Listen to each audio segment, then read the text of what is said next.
now faced with the fact, my friends, that tomorrow is today. We are confronted with the fierce urgency of now in this unfolding conundrum of life and history. There is such a thing as being too late.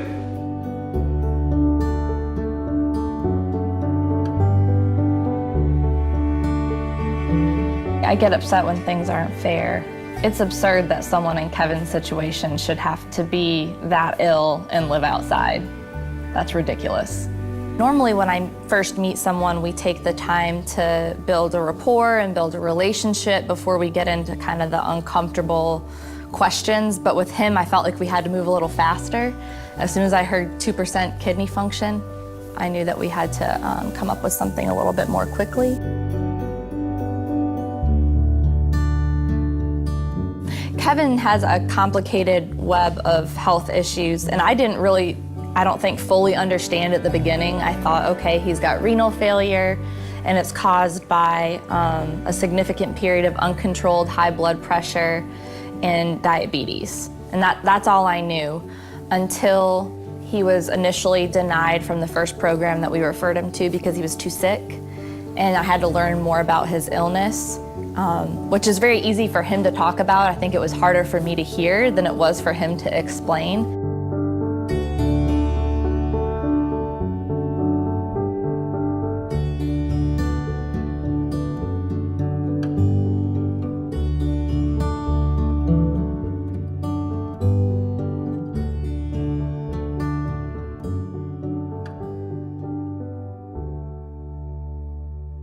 Someone stole my bag. They had my blood pressure pills.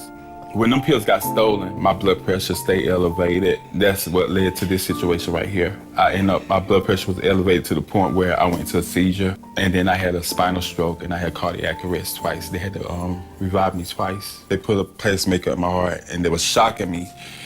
And there was a nurse named Christine, which I'll never forget. She's the one that kept talking to me, and she's like, Kevin, don't go to sleep, don't go to sleep, don't go to sleep. I said, I'm not. So she just kept talking to me. So whenever she looked away, I'm telling her, don't let me go to sleep, don't let me go to sleep, because I was kind of scared.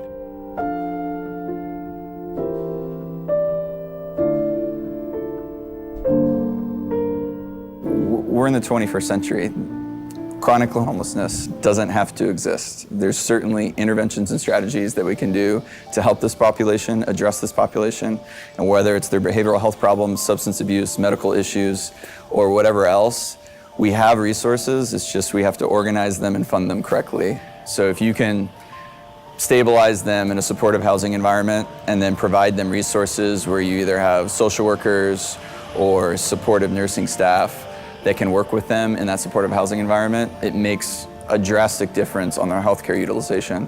And I think supportive housing is a proven strategy. Try to maintain your health and being on the streets is like really difficult compared to being your own. Like, if I have my own space, my own home, I don't have to worry about watching my clothes and watching my medications and make sure my medications is getting stolen. And I had to be out here because this is where I'm getting my medical treatment at. This is the only place I got to see, so there was no other option for me.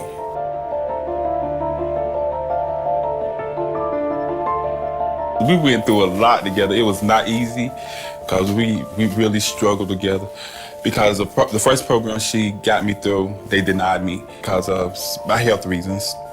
But Danielle still stuck with me, and we appealed it, and it so happened that I was approved. Danielle was more positive about it than I was. I was like really depressed, so she kind of kept me inspired and told me to keep my head up and think more positive about the situation than thinking negative about it, yeah.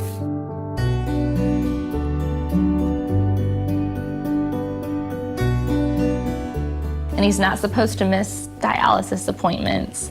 And he's not supposed to have uncontrolled high blood pressure, and he's not supposed to miss his Coumadin, and he's supposed to have a healthy diet and not get sick. And I don't understand how he's supposed to do any of those things on the street.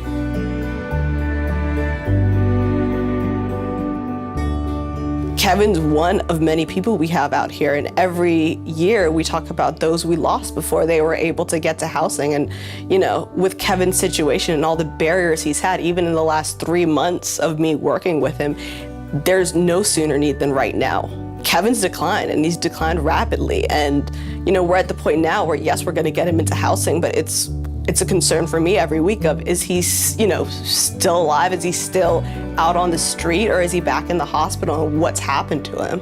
If I leave from dialysis, I usually go to the park and try to get me some rest. If I'm hungry, I go to one of the facilities downtown and get me something quick to bite, and then I go back to the park and I just retire for the night.